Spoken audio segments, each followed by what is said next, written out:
안녕하세요. 생소나TV입니다. 저번 시간에 이어서 공인중개사 자격시험 제31회 민법 50번 문제를 한번 살펴보겠습니다.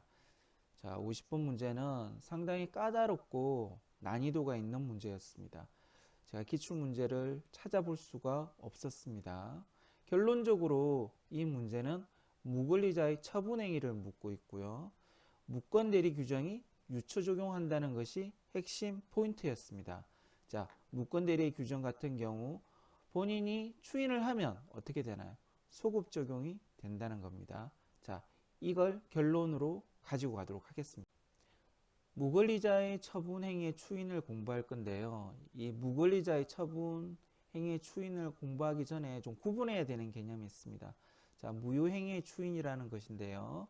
자, 무효행위라는 것은 양 당사자 간의 어떤 법률 행위가 있는데 이 법률 행위가 무효라는 것을 알고 이 당사자 중에 누군가가 추인을 하는 겁니다. 근데 무권리자의 처분 행위는 이 권리자가 따로 있어요.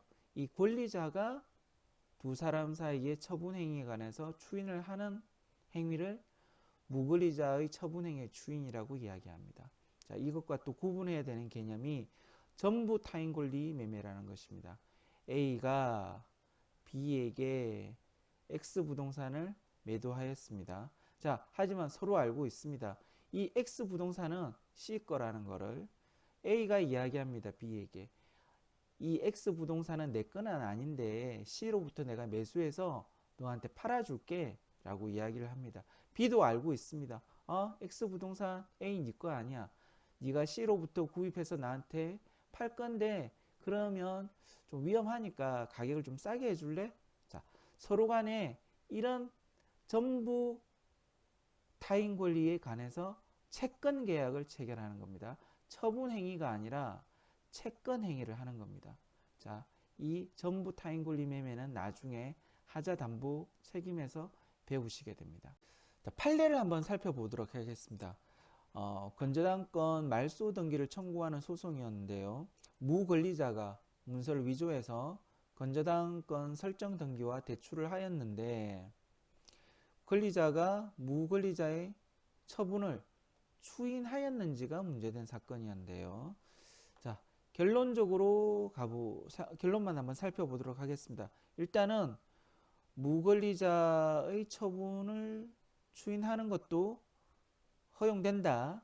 그 다음에 그 추인은 명시적, 묵시적으로 할 수 있다. 의사표시의 상대방은 무권리자에게 해도 되고 그 상대방에게 해도 무방하다.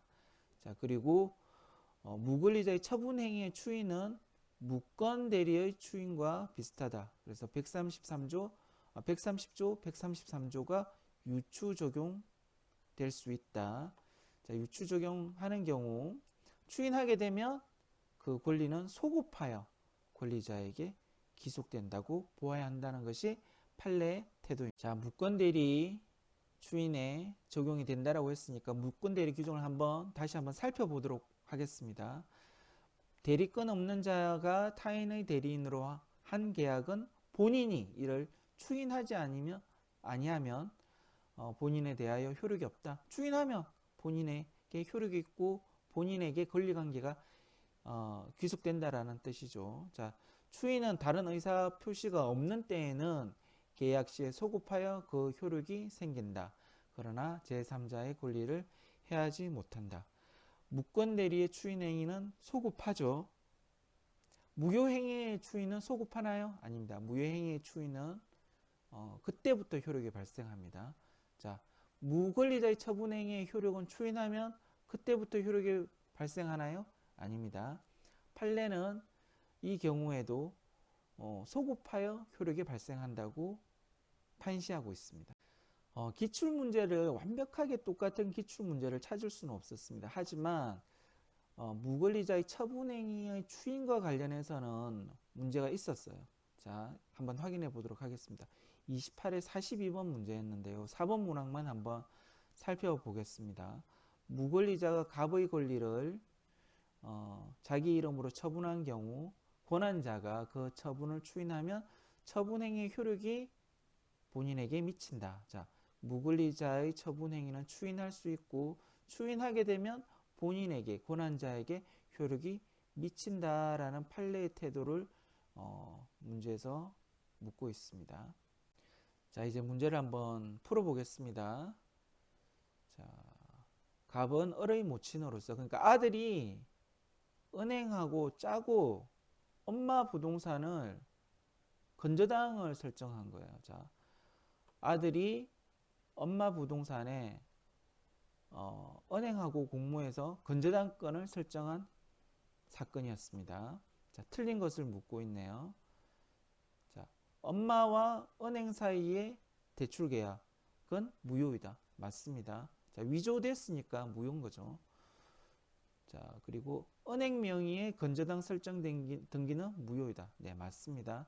채권 행위가 무효이니까 원인 없는 건저당권 설정 등기가 된 거죠. 자, 그럼 무효가 됩니다.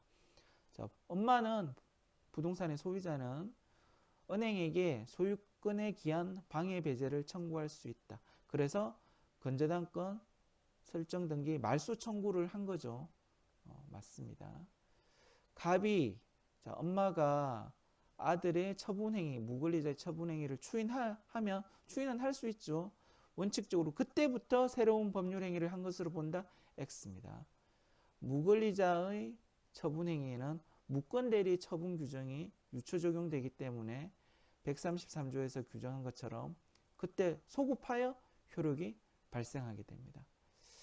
자, 5번 갑이 자신의 피담보 채무를 인정하고 변제한 경우 갑은 자, 엄마는 아들에게 부당이득 반환을 청구를 할 수 있다. 네, 청구할 수 있습니다.